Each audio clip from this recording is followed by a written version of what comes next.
Welcome, everyone. Welcome to the Four Mothers of the Women's Spirituality Online Resource Center. I'm Vajra, your hostess and the curator of the project, and we're here today with Kay Turner. Good morning, Kay. Good morning. Wonderful to have you here. Before we begin, Kay, I'm going to give a little context for our interview and put it into the larger perspective for our viewers. So, and then after Great. that, I'll read your bio and then we'll get started. Women's spirituality emerged as a major component of what's now called the second wave of women's liberation. And it emerged in the 1970s and 80s after the second wave began. But a lot of people today don't know about these courageous women who are the foremothers of women's spirituality. Not only are they courageous, they're radical. And by that I mean they go to the root of things. And these women developed authentic spiritual practices and experiences outside of patriarchal religion. These feminists followed their inner knowing, their convictions, their passion, and they built upon a growing scholarly body of historical knowledge, and some brought through intact wisdom traditions, indigenous wisdom traditions, to point us back to the female and earth-honoring spirituality that preceded the past 6,000 to 10,000 years of the patriarchal father gods. So these four mothers, together with many other feminists, pioneered a diverse spiritual orientation that is based in respect, reverence, and relationship with all. The four mothers are not only significant historically, but they're significant because many of them are still doing their vital work today. And that's why we created the Online Resource Center, so that you could hear from them, hear their personal testimonies, hear their personal recollections of those first two formative decades of women's spirituality, and then to see how their work has evolved and what they're doing today. And that's what we're going to do today with Kay Turner. So we're inviting you to enjoy these interviews. There'll be more interviews to come, and the website will expand as time goes on. Today, our interview is taking place in May 2018. And I want to first read Kay's biography so you get a sense of what she's done, and then we'll dive in. Kay Turner, her interest in women's spirituality began at a Presbyterian church summer camp in Michigan, when she realized she would rather worship trees. I understand that, Kay.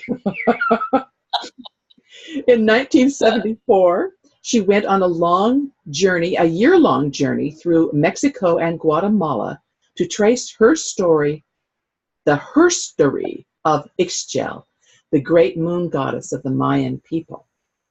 In 1975, she founded Sowing Circle Press, and that's spelled S-O-W, as in sowing seeds, I would imagine, the Sowing Circle Press Collective, for the publication of Lady Unique Inclination of the Night, a journal of the goddess published between 1976 and 1983.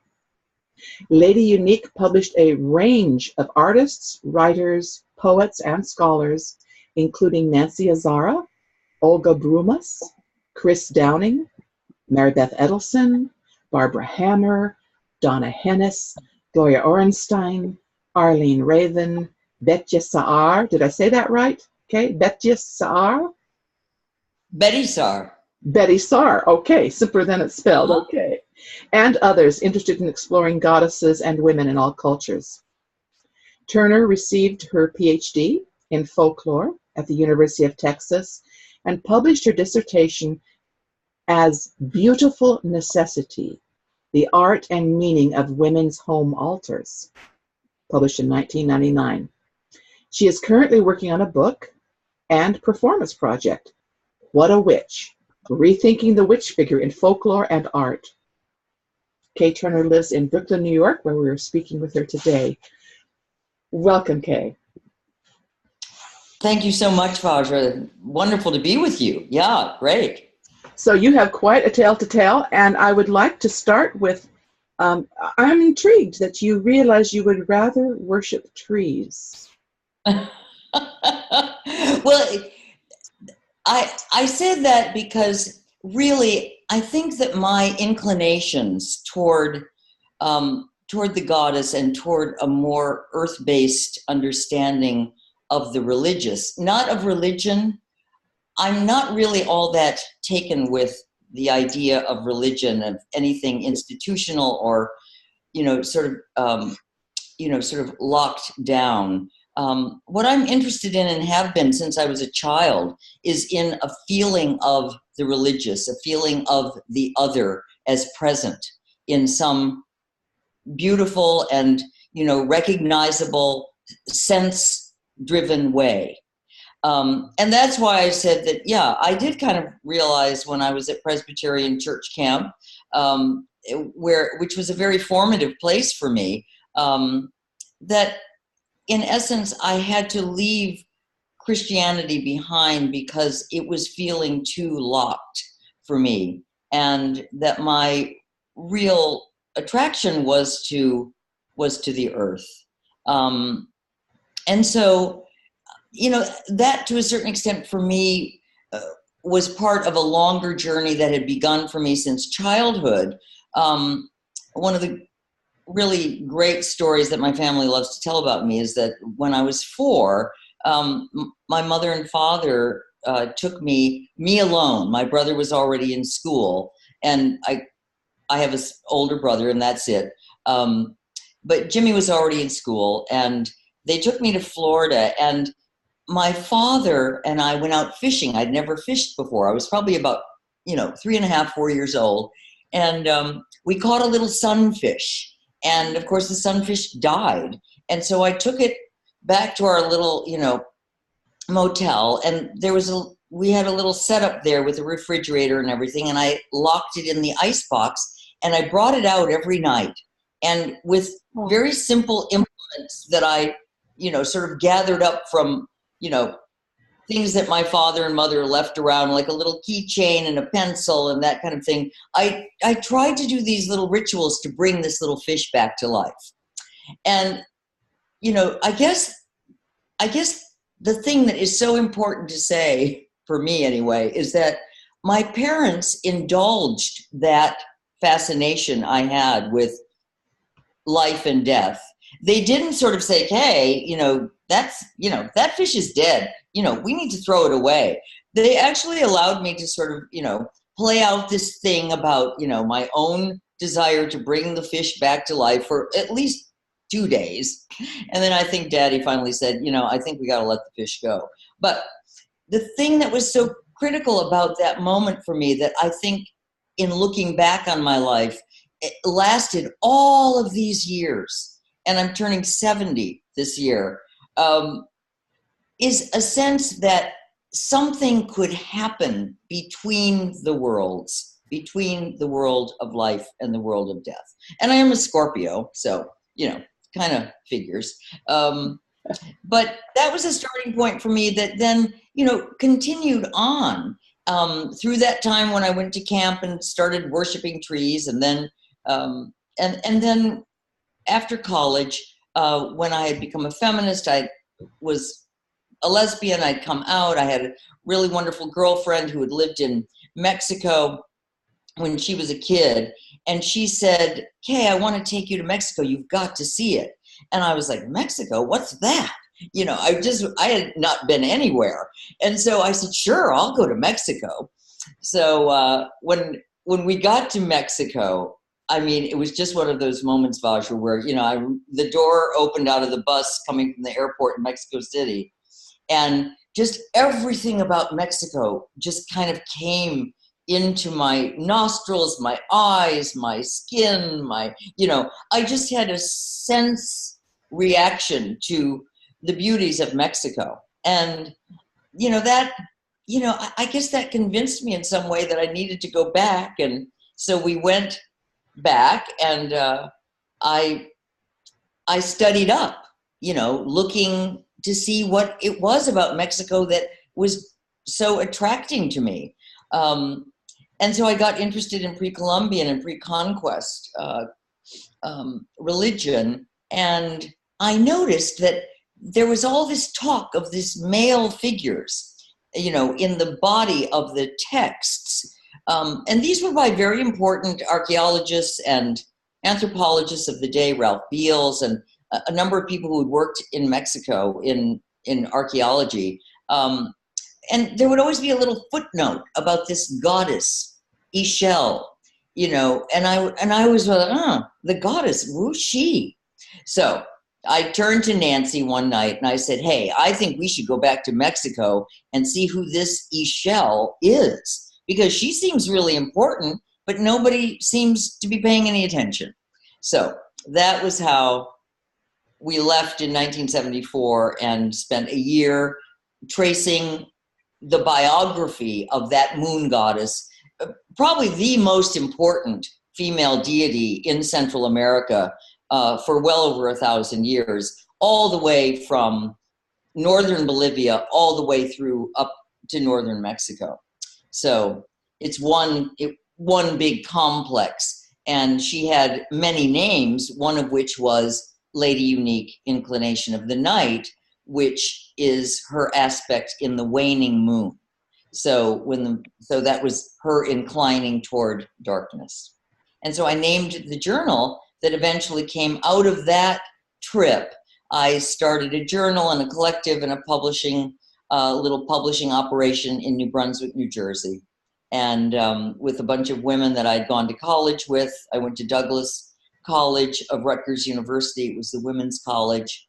And started the collective and published Lady Unique, Inclination of the Night. And I have a copy of it here to show you. I don't know if you see it, but a little higher, up a little higher. Up a little higher. There we go. This is that's the first issue from 1976. And this is a picture of Lady Unique. I did a lot of research on the old codices, the inscribed pictorial books of the Mayans and the Mixtec. And this is a drawing from one of those books. And you can see her and with her carrying the moon and the planets on her back, and she's looking up, and I thought this was a beautiful image, so I chose it as the image that would represent our journal. Beautiful. And the journal was the journal at that time. The thing that was really interesting about that period was that all of this was happening to me alone, kind of in isolation. You know, when I went on that trip with Nancy, I didn't know that much about other women who were doing anything like what I was doing. It wasn't really until I came back from that trip and started to do the journal that I started to meet people. I convinced these good friends of mine who were instrumental in helping me put the journal together, Joanna Labo and Nancy Dean, my girlfriend, and a woman named Linda Robinson. We went during the bicentennial in 1976. We took a bicentennial goddess tour so that we could introduce the world to Lady Unique. It was a completely ridiculous idea. It had we had no reason, we had no place to go. We just took off in Linny's VW van. She had one of those outfitted old blue and white vans, and we crossed the country from New Jersey and went to different places where we had heard that there was interest in, ideas about the goddess and ideas about women's religion and things of that nature. But it was all, I can't even begin to tell you how completely ad hoc it was. It was very ad hoc. And we followed kind of an intuitional, sort of pathway that would open up from one thing to the next. If I hadn't seen that footnote in that book by Ralph Beals about the archaeology of southern Mexico, if I hadn't sort of had that moment where I was like, well, who's Ishel? And gone on that trip and then amassed a lot of information about her and started to write about her and then wanted to know more. I mean, that's kind of how it went. And I think it went that way for a lot of women at that time. It was very radical. And in the sense that you spoke of, it was trying to get to the root of something that had been obscured. And it was also very subversive because it really, it subverted the idea that that a kind of patriarchal religion was the standard and was the only thing there, which turned out, as we know, very much not to be true. I'm intrigued how you felt like you were doing it alone and it was ad hoc, and yet you said you did hear that there were places where there was some interest in the goddess. What were those threads that spoke to you? Well, so those threads sort of started, more. So my early interests were around 1972 in the first trip that I made to Mexico, and in the personal study that I did, just trying to find out more about Mexico in 1973. But I started ordering a lot of books, and I was also a feminist. So I was also reading different things that were happening. I was going to meetings in the city, in New York. I was living in New Brunswick, New Jersey, but I was actively sort of engaged with women who were, beginning a process through second wave feminism of exploring lots of different avenues for understanding what it meant to be a feminist. Some were taking a political path, some were taking a path through art, others were taking a path through religious exploration and the goddess, and some of us were kind of doing all of that, but finding our way by meeting other women who were also sort of really having the same kind of what one might call a kind of aura experience, when everyone is in a certain kind of cultural moment and they don't really know it yet, but it's there, it's waiting to open up, and that's what we were all part of at that time. When I talked with Ruth Barrett, she was saying, we didn't know we were part of a movement. We didn't know there was a movement. You don't know because it's just coming from inside. Yeah, it's your personal desire and exploration and following that, like you said, the intuition, connecting with a few other women, and it has a mind of its own. It's like that's why I think we call it a wave. It's a wave, right, that you become part of and carries you. Yeah, that's right. Yeah, something bigger is going on than just your own consciousness. We're tapped into something that is collective in a way that we don't know until we start finding each other. It's right. Yeah, and that was, to a certain extent, there are these more, the Vietnam War and, the Civil Rights Movement and things that had preceded, and Stonewall, which came in 1969, which was very impactful. The society was already breaking apart. Certain things that had been in place, were already being questioned at that time. So, we had an anti-war movement that for the first time was, driving Americans apart because there was a huge population that didn't believe in that war, and there was a huge population that didn't believe in, segregation. And, so the society, those kinds of moments they come from somewhere, but the way in which any one person kind of enters into the stream is really quite, remarkable. And you have to be open to some part of your own intuitive capacity in order to be a part of that stream, I think.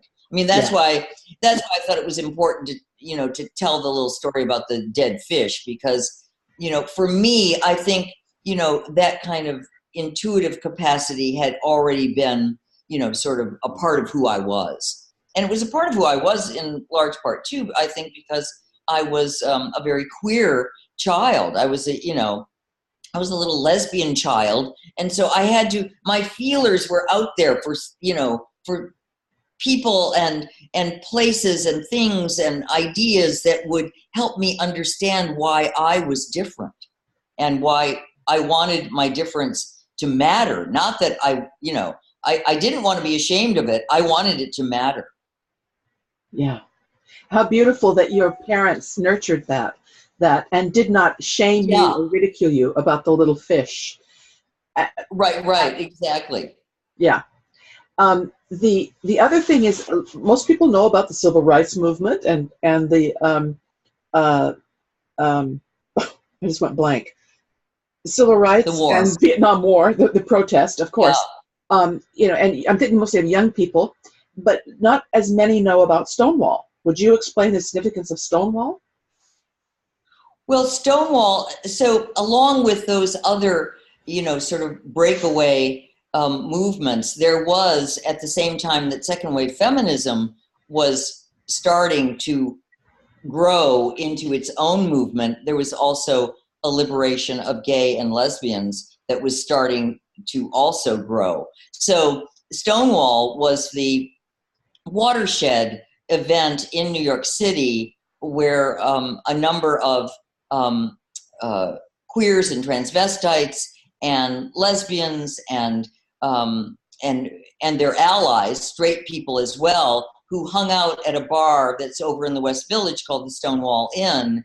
The police came in and raided it, and the people in the bar said enough is enough, and they stood the police back.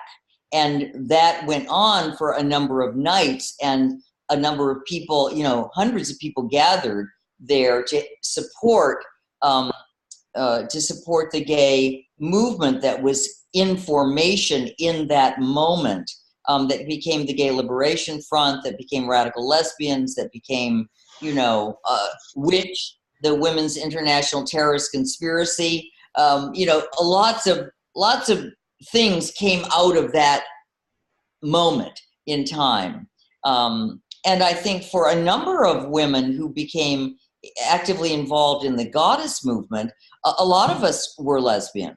A lot of us, came to the movement, I think, out of a sense of either despair or disgust with, patriarchy as it kind of understood women to be the object of men's, ownership. So that, that I think hit lesbians in a different way maybe than it hit heterosexual women. We were all in it together, though. Don't get me wrong. Yes, yes, and I like emphasizing that theme. I'm not lesbian myself. I owe a great deal to the lesbian consciousness and courage, because they really did. You led the way in women's spirituality, by and large. Yeah, it was really. Well, that you probably know, Vajra. You probably know Jean and Ruth Mountain Grove. Yes. So in that bicentennial tour that we did in the VW van, ultimately we found Jean and Ruth, who were already publishing Woman's Spirit magazine. Yeah. And so we went and stayed with them in it was in Grants Pass, I think. I think Ruth has passed away now, but I think Jean is still alive. Ruth passed away. And Jean, before I moved to Sunny Valley, which is 15 minutes north of Grants Pass, in 2005. And before I moved here, it's interesting this comes up. Before I moved here, I saw an article about Jean in that wonderful magazine, Woman of Power. And I saw that she lived in Sunny Valley. So I contacted her, and she gave me a very warm welcome even before we moved here. And we actually lived. Yeah, it was beautiful, and we actually live about 5 miles from Root Works, which is just across the highway over on the other side of the mountain. Yeah. And I actually have numerous of her Woman's Spirit, the original Woman's Spirit magazines. She gave them to me, so I'm keeping them in good keeping, and we might get them up online. So that's great. It's wonderful, the connections. That's so interesting, because I think. Jean welcomed us. We stayed with her and Ruth, and we were just putting Lady Unique together for the first issue and had our little flyers that we were passing around.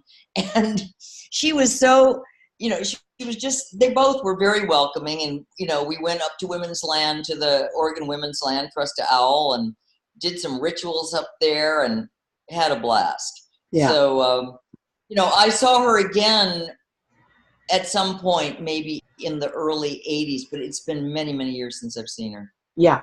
Well, I've stayed in touch with her here. She's in Wolf Creek now. But what I wanted to touch in on is that Woman's Spirit did not require, a credential or a degree to write. It really acknowledged women's own personal direct experience. And was it the same for Lady? Right. You had the same approach for Lady? Yes. Mm-hmm. Yes, pretty much so. I mean, we were a little bit more, because we only came out, well, I had hoped that we were going to come out twice a year. In the end, we basically kind of only came out once a year, because we spent a long time, sort of designing the issue. I was very into book design, and, each issue was, the first 3 issues we printed ourselves on an A.B. Dick letterpress printing machine, and did all this handwork, and it all took forever. So we were, a little bit more, our project was a little bit more precious than Woman's Spirit. Jean was great because she got stuff out and just accepted stuff, and I published a great deal of what I received. I didn't have a very strong editorial arm, but all of our issues were thematic. One was on flight, one was on sort of a look at the Greeks, one was on altars, and kind of came out of the work I was doing on my dissertation that I then expanded. So part of it too was that I would put out a call for a certain theme, and then things would have to come around that. Yeah. Yeah. You have the whole collection there with you? Do you have it online at all? Yes, I have the whole collection. This is there's number 1, and this is the one on flight, and we hand printed feathers on beautiful, elegant one, yeah. And then this one was weaving, was our visual theme, and this is a hand laid cover that we printed. I mean, yeah. I look back on it and I go, "You were insane." Then this one was on the Greeks. And then let's see, then we have, this is the one that was on the altars, and the altar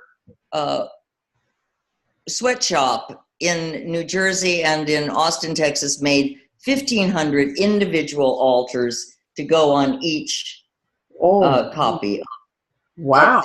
of Lady Unique. So it was the printed, underneath it was a beautiful Neolithic representation of an altar that comes from Thessaly. And then on top of it, though, we got these little bags, and we spent many hours and have a great deal of fun. Here's another one. I love it. The altars. Yeah, up a little higher. Yeah.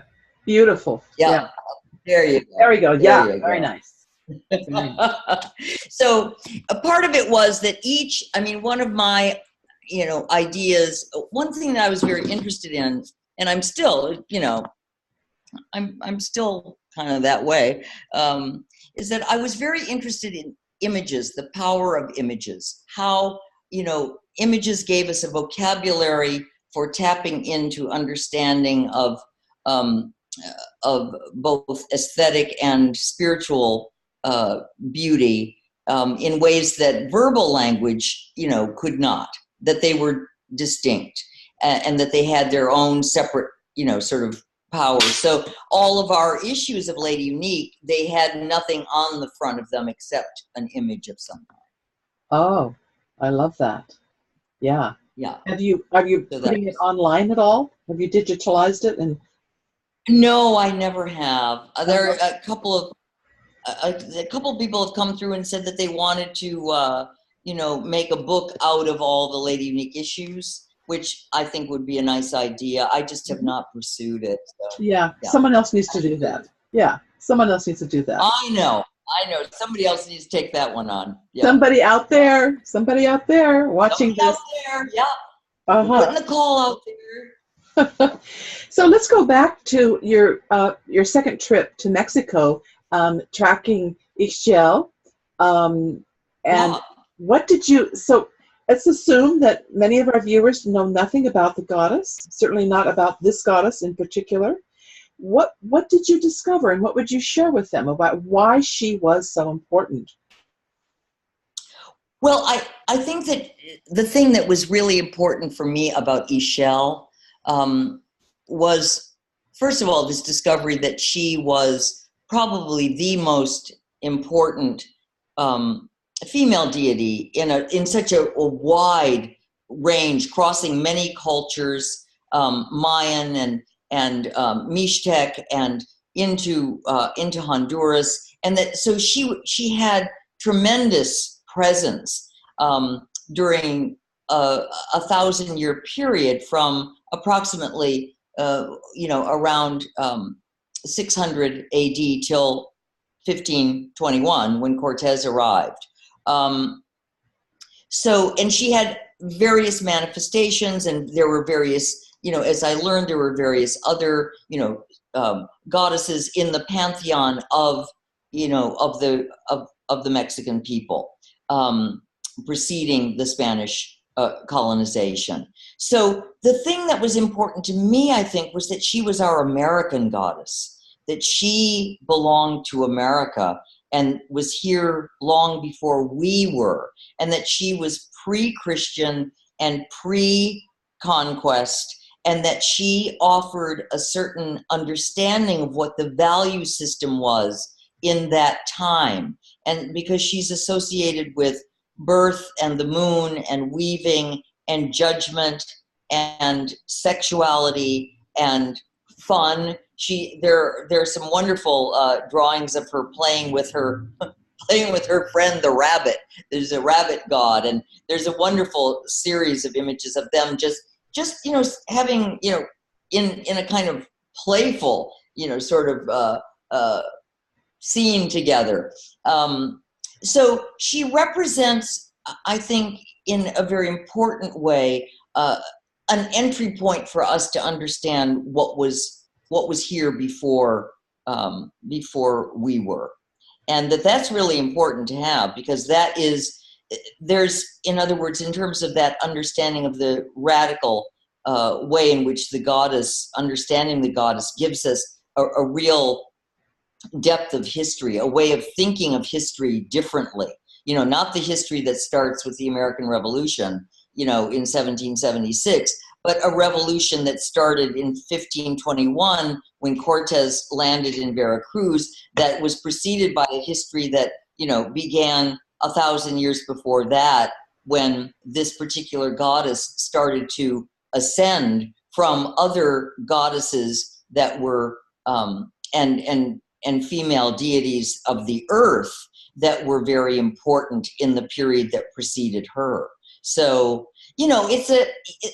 it's to get us into an understanding of the chain of events and the chain of being that is not the great chain of being that puts, God and men on top and women and animals on the bottom. It's a different chain. It crosses through time in a different way, and it uses the moon, it uses, birth, it uses menstruation, and, the umbilical cord. There are wonderful pictures of Ixchel, for example, in old codices with these giant umbilical cords coming out of her stomach and kind of going out into the rest of the world. So, she's a birth giver. But she's also, another one of her names that I almost chose for the name of our journal is Lady Unique's splotch of clotted blood. And so that would have been, either a reference point to a miscarriage or to, some kind of, uterine fibroid, or I don't know what. But all of her place names, what are called place names, that means that, in different aspects or in different rituals, Lady Unique, her name, Lady Unique, which is the translation of Ishel. Ishel means Lady Unique. It's kind of like the Virgin Mary or the Madonna. That's her title. But then she has all these different aspects and names and functions. So she's very important for us. And as I later found out, which was wonderful for me, was that later when I went to the University of Texas to get my degree in folklore and started really meeting a lot of Mexican American women in South Texas, both the old viejitas that I was interviewing for my dissertation on Mexican American women's home altars, but also, young artists like myself who were in La Raza, who were, Carmen Lomas Garza and Santa Barraza and Kathy Vargas and this whole crew of fabulous women who were also exploring, Guadalupe and other aspects of, ways of thinking about women and the goddess. And they were, by that time I was much more interested in a kind of perspective on the Virgin Mary, because I was starting to work on that material. I left the goddess, not left her in any big way, but I had morphed. I've morphed from the goddess to the Madonna to the witch. Those have been the three major figures of spirit, of women's spirit, that I have investigated and given a great deal of consideration to. It strikes me as you're speaking that if more people had an appreciation of Ixchel and the goddesses and the beauty and the playfulness and the significance of moon and menses and all of that, but mostly, Ixchel, you couldn't have this polarization against Mexicans immigrating into the United States or trying to cross the border. This terrible attitude of animosity that's happening in our current administration in the United States. A lot of this prejudice and bias would melt if people could understand some of the spirituality, and particularly of the goddess, of other cultures. And for us right here between Mexico and the United States. Yeah, I think that's true. I think the thing that is really, that is a central issue that you've hit upon is that those religions that preceded the coming of Christianity and Catholicism to the New World, they were very complex religions. They were filled with, beauty and poetry and ritual and, ideas and ways that people understood their values through various of the gods and goddesses who they worshipped. And, to think that was within a matter of, 100 years or so erased was just not the case. That's never really been erased, not in the view of Mexican women and indigenous women who still have, and men too, who have a relationship to the old religion. And, and I don't even mean this in any sort of, it's not a practice necessarily. It's in the way that they understand the history that they maintain, which was never lost. The Spanish hoped that it was lost, and they tried to eradicate it, but it was never eradicated. Yeah. Well, and I think that is driving. I think that is a driving problem. It's really easy, for us, for those who are prejudiced against Mexicans, for example, to dismiss Mexicans as, as lesser. When in fact, the religious culture of Mexico before the conquest was far superior to, or equal to the great religions of the West. Yeah, that is a crucial point. and Native American tribes here in the United States. They have a very sophisticated, very sophisticated knowing of human consciousness and how to relate to the world. Yeah. Right. Yeah. Right. That's right. Yeah. Now you mentioned Mother Mary, Virgin Mary, and Madonna. And of course, she is the vestige of the goddess in Christianity through the Catholic Church. She represents the goddess in a sort of truncated form. But then you've gone on to the witch. I'd love to hear about the witch and the performance that you're working on. It's called What a Witch, Rethinking the Witch Figure in Folklore Art and Folklore and Art. Uh-huh. Yeah, yeah. About 20 years ago now, I taught a course at the University of Winnipeg, and it was a course that I called Folklore, Feminism, and Queer Theory, because queer theory was kind of starting to be important at that time, and I was interested in trying to look at ways in which the discipline of folklore could, embrace ideas about feminism and queer theory. And I had these wonderful students at the University of Winnipeg. And, as sometimes happens with professors when we are busy and doing other things, and all of a sudden, wow, I really need to get that syllabus together because I'm going to be teaching that course like in 2 weeks.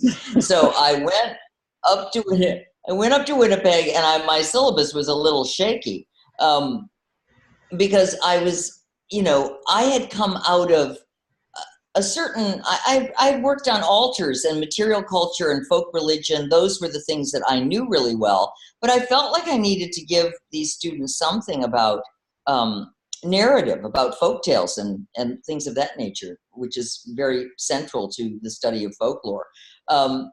So I told my friend Pauline, who had brought me up for the course, I said, look, I'm going to go to the university library and just, I got to finish the syllabus. I'm nowhere. And so she said, all right, Kay, well, goodbye.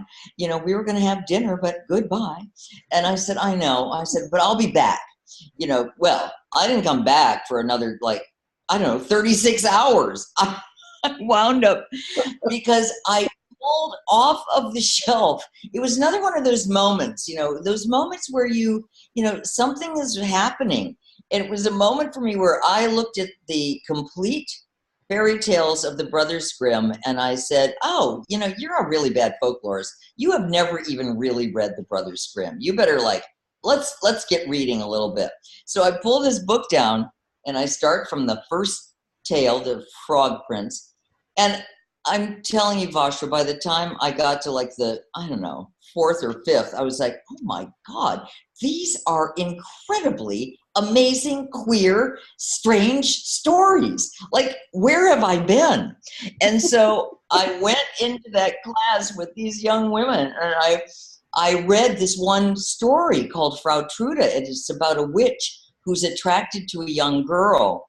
And the young girl is also attracted to the old witch. It's a very short tale. It's not a tale that anyone knows. It's not part of the Disney canon. Right.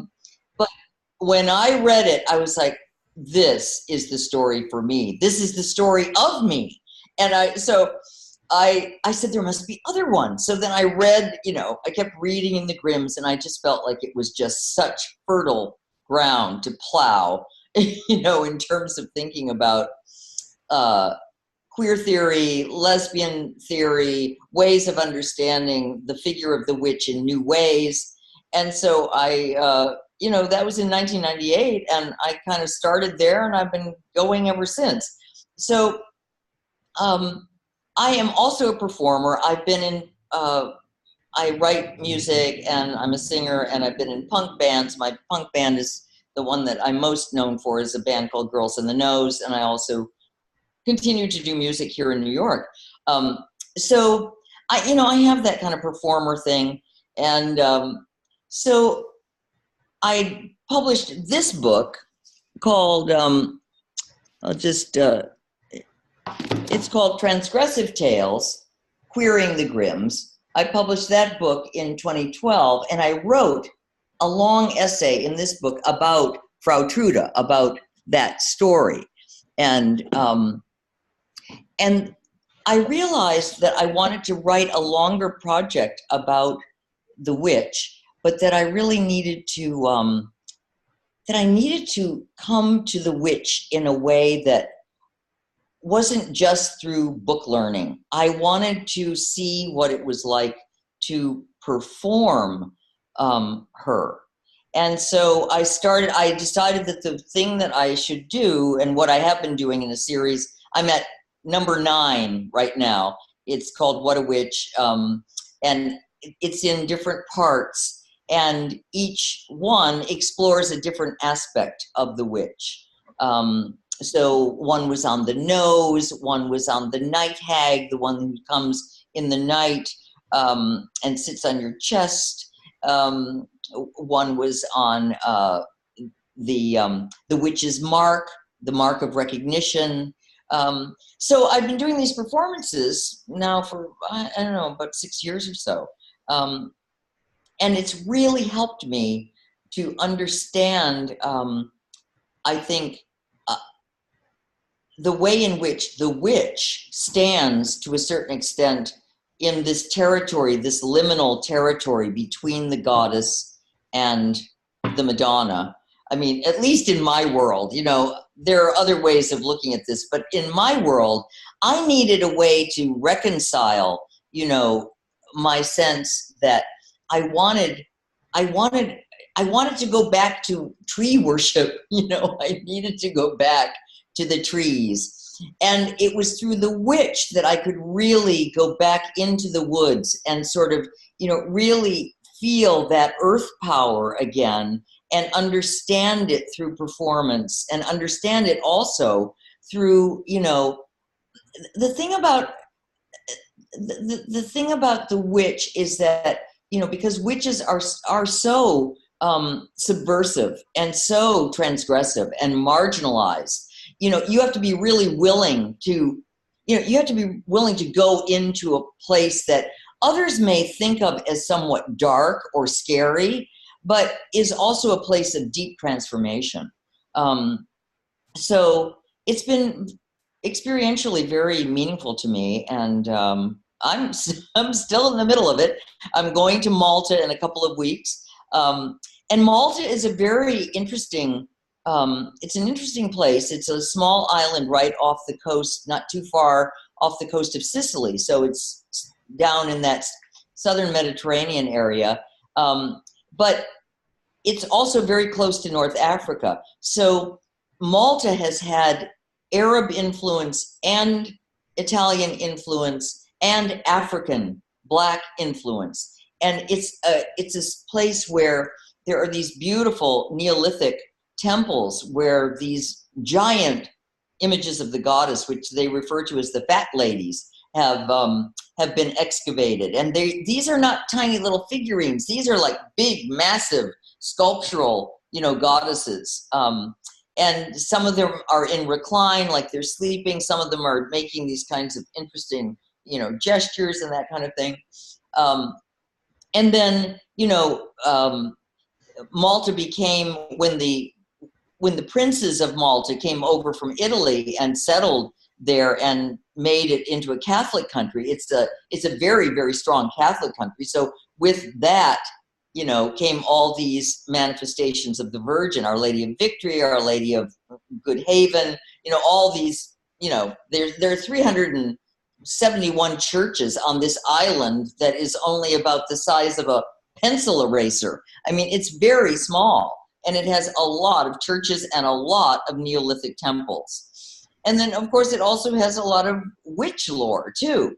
So I'm going down and doing a lecture on all 3 aspects of the feminine, the witch, the goddess, and the Madonna. And then I'm doing a performance in which we will try to bring all of them together, because Malta is one of the few places in the entire world where the witch, the Madonna, and the goddess live together. That is fascinating. That is fascinating. I wish I could well, be. We'll see how it works. I will see how it works. I wish I could be a fly on the wall of the temple, watching you. Well, you know what's really interesting is that I'm being brought there by a contemporary arts platform called Fragmenta, and they're hooked up with a group called Heritage Malta. So we actually are going to do the performance inside one of the temples. We'll have access. That's wonderful. Yeah. So it should be really, really, really great. Yeah. Yeah. So how do you write a script for this, or do you do semi-improvisational? Do you include movement? Yeah, yes, it's kind of a combination.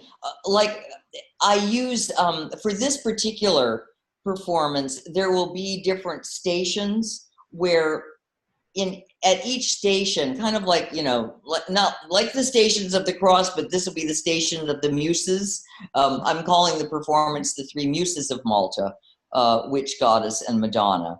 And so at each station, and I will give a lecture and talk about my understanding of, these three figures and why I think it's important for us to understand the ways in which they connect to each other and overlap.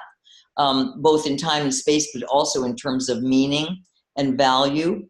And then the participants will come to these individual stations. I'll bring them, and at each one, I will perform with them a certain aspect of either the witch, the goddess, or so for the goddess, one of the things that I'm doing is that a lot of these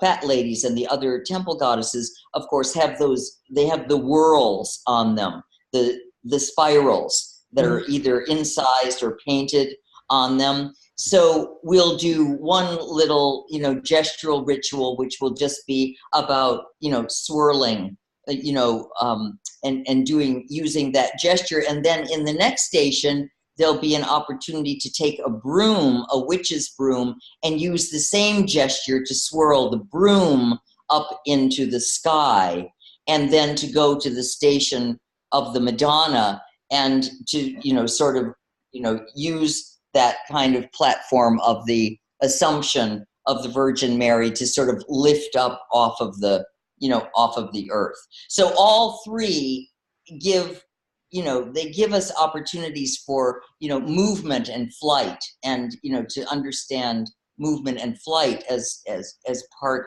and parcel of the spiritual.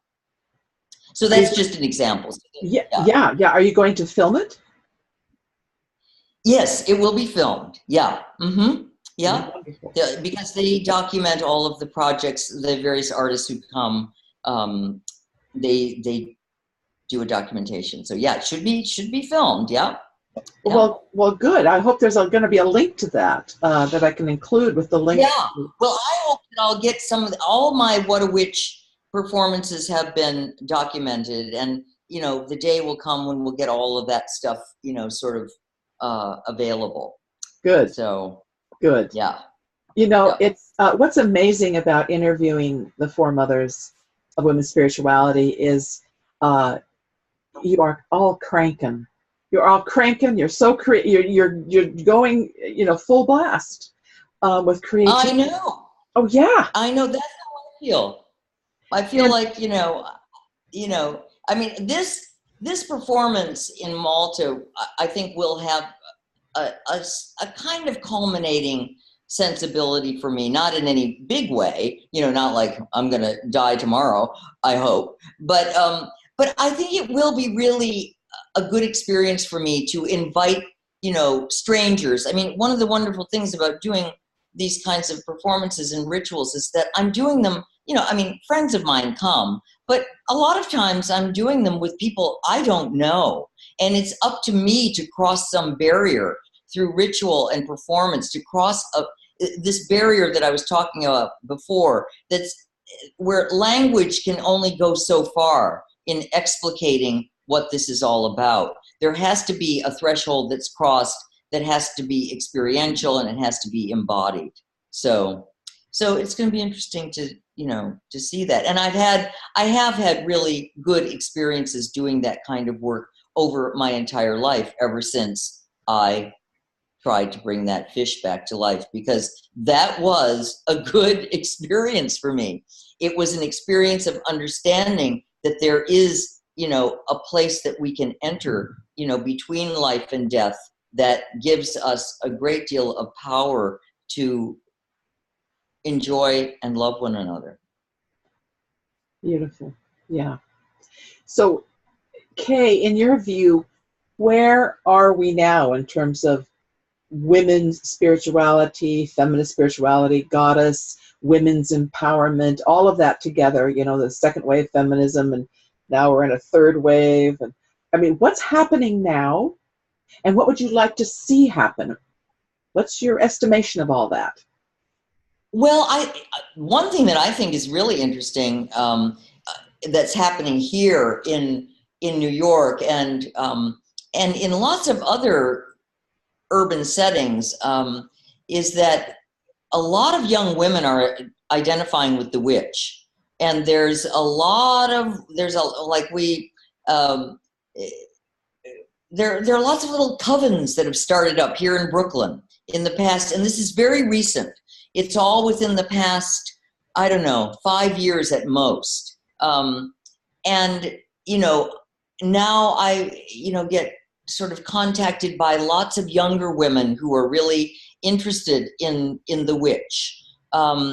So I find it very interesting that our take in the 70s was toward the goddess, and the take of young women, in 2018, in the teen years of the 21st century, that their take is with the witch figure. And I think that has a lot to do with the way in which second wave feminism, as it became, as it went into quiescence for a while in the 90s, but when it came back as a kind of third wave feminism that got attached to various other kinds of movements. Again, we see this, Black Lives Matter, at Me Too, movements for an understanding of the sovereignty of the body, the way in which the body has to be kept sacred unto the self that body belongs to, right?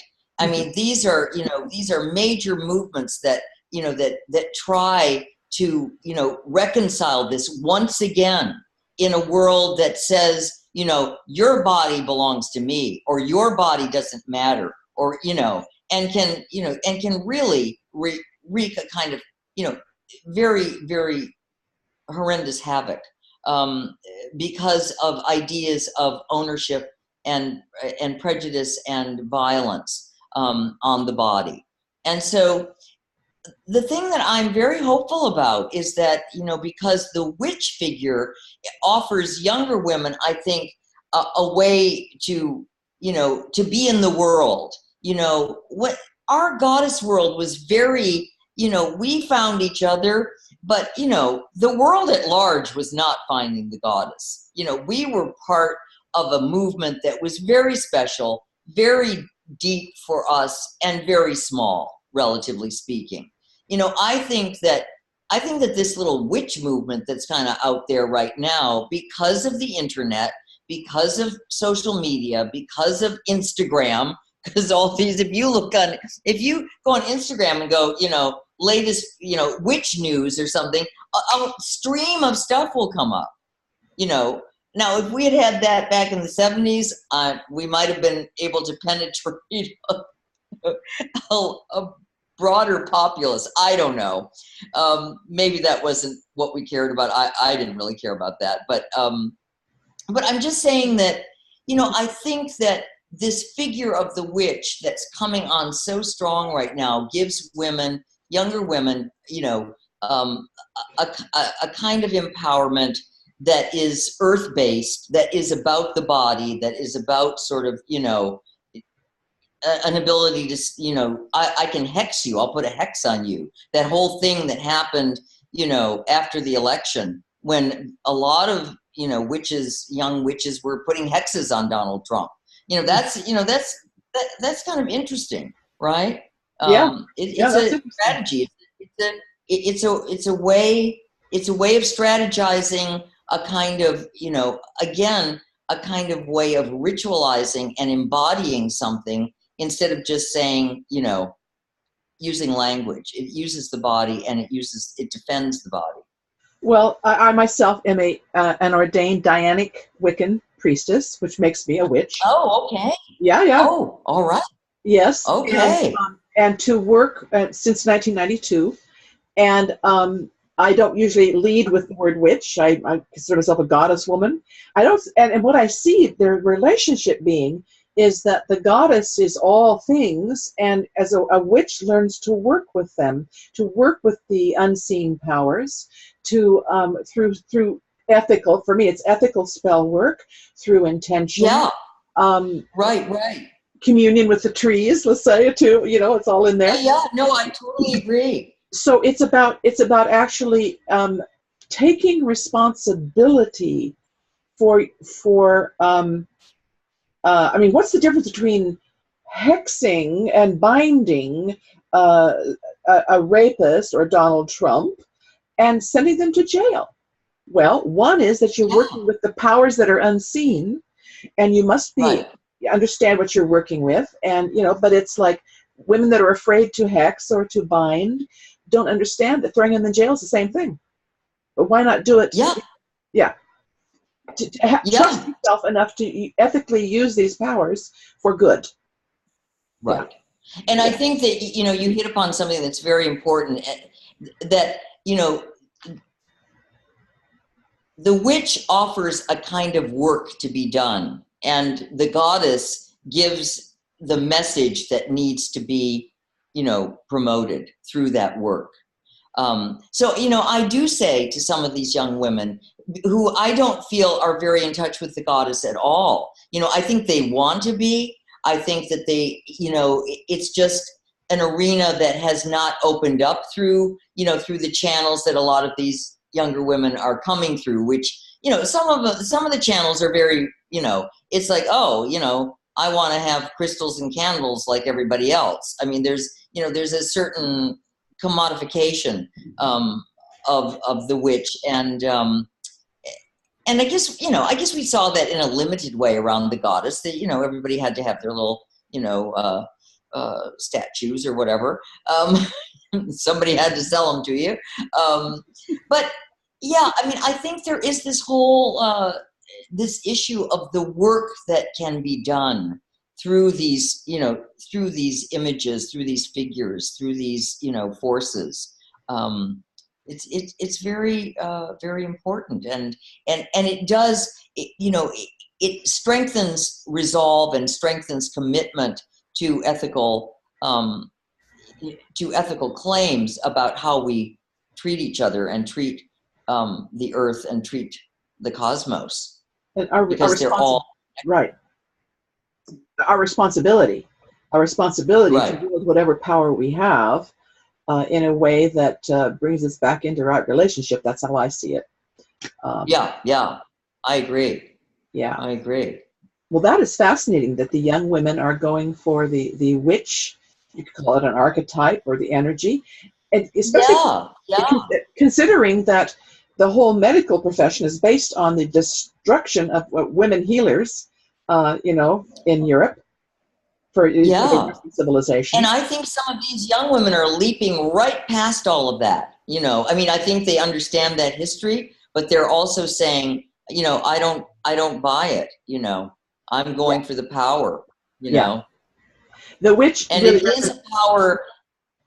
Go ahead. Well, it is a power that comes out of, you know, out of earth-based religion and out of ways of thinking about the earth that I think are, you know, for a culture that's as, you know, electronically hooked up and, you know, and hooked to major religions that are really, you know, sort of out there and up in the sky, that, you know, I think I'm very hopeful that some of this will be also the kind of, you know, basis for experiential, a kind of experiential religious practice, or, you know, daily engagement with the earth that will be remediating and healing.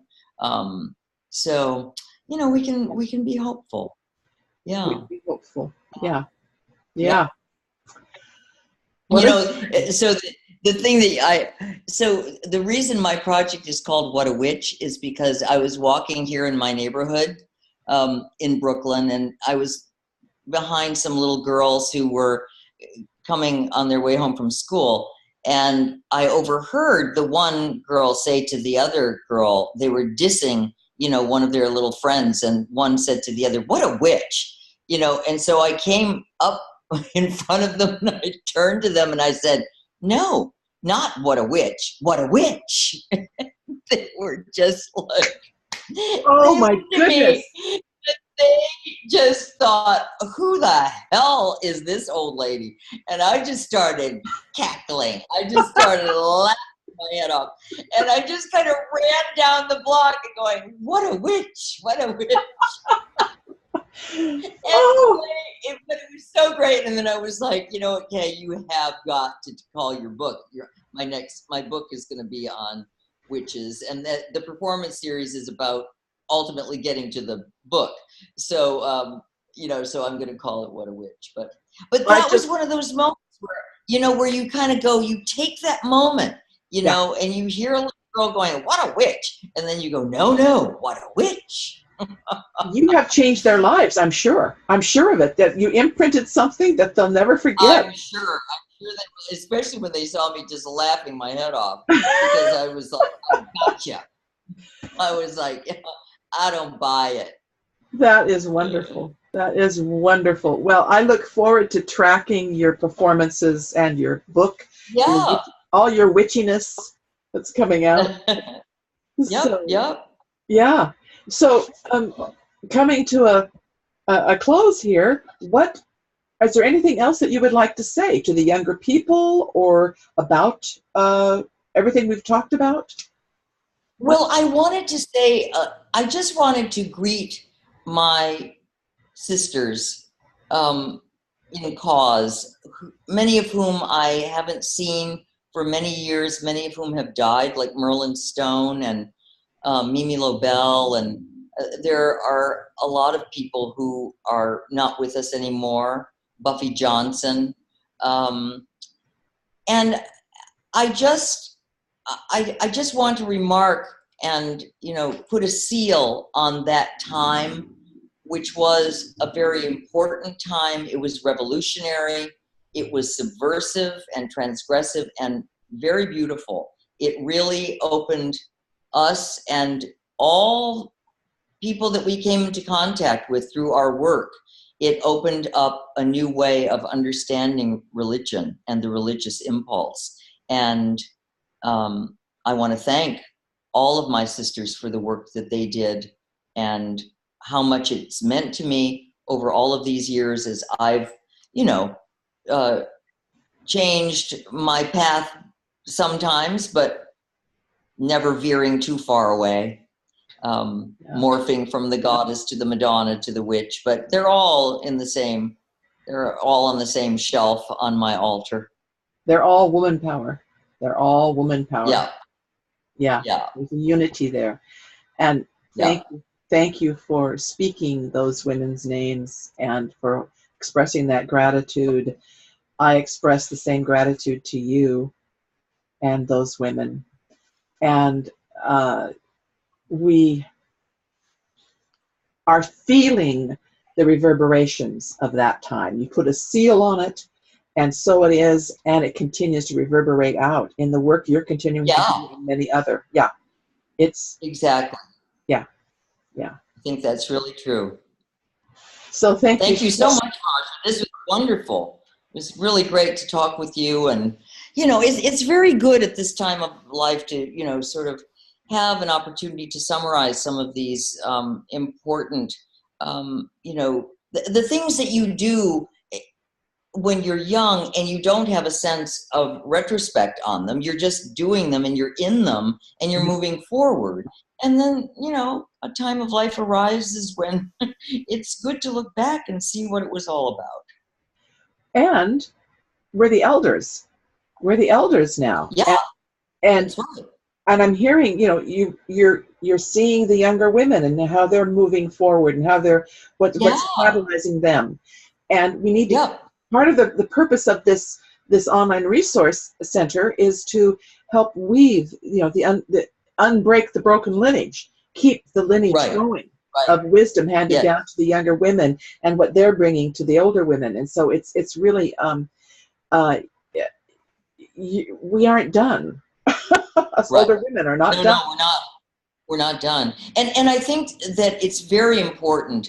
I think lineage is very important with regard to the work and explorations that we did in the 70s and 80s, because to a certain extent, even though certain propelling factors, cultural factors and social factors, like the war and the civil rights movement and gay and liberation and second wave feminism gave, you know, sort of an opening to the work that we did. The work that we did was dramatic and subversive.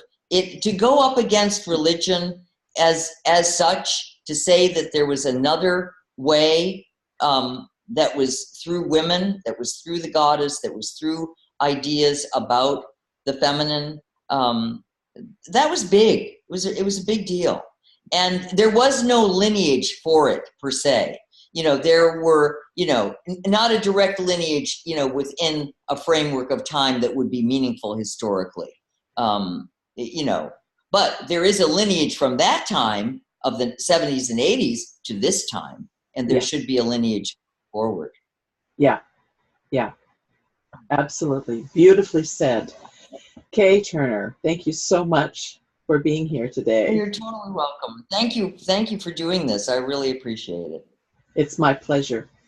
And thank you everyone out there for joining us here on the Four Mothers of Women's Spirituality Online Resource Center. There will be links available that accompany this interview so that you can keep track of Kay Turner's work, her books, etc., etc. So goodbye for now, and blessed be. Thank you so much. Blessed be.